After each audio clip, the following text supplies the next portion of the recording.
عسلامة، اليوم أنا وحماتي باش نعملو فريكاسي. دونك خذينا كيلو فرينة. المكونات اللي باش تشوفوهم في الفيديو نتاع 20 كعبة فريكاسي. بعد حطينا ساشي خميرة، خلطناه توا،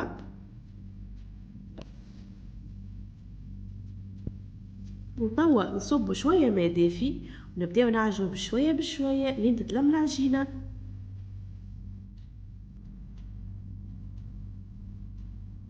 نتبعو بالماء، نتبعو بشوية بشوية لين تحصلو العجينة متماسكة.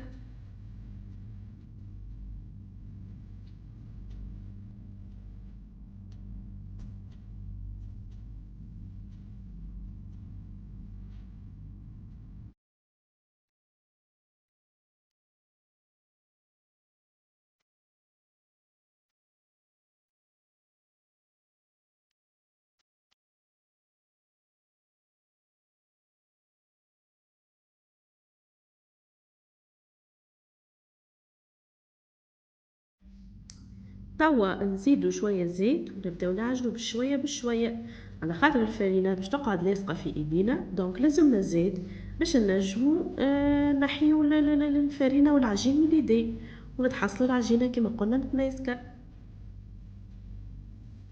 وتوا باش نحطو العجينة تخمر اقل شي ساعة غير ربع. لهنا بعد ما خمرت العجينة عاودنا جبدناها كما تشوفوا توا، وعاودنا عجناها بالزيت مرة اخرى.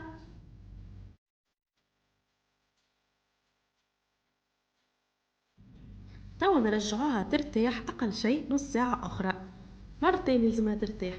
وتوا ناخذو كعبات الفريكاسي نشكلوهم معناها أشكال كرات، ونحاولوا أكل كرة نحلوها شوية ونحطوها فوق الطاولة ومنلوطة فرينة، نحطو فرينة وفوقها الكعبة كيما تراو في الفيديو. نحاولوا نشكلوهم.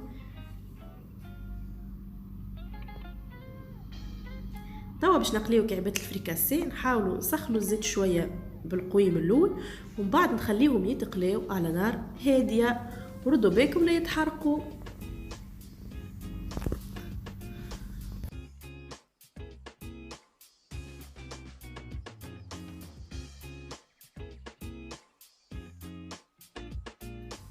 دونك للحشو لهنا حضرت كعبات بطاطا سمطهم في شويه ماء وملح وكركم.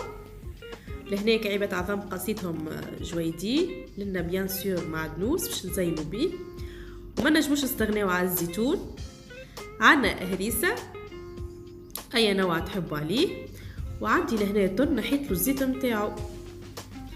لنا صورت لكم المكونات اللي حشيت بهم الفريكاسي، وهذه الريزلتا فينال.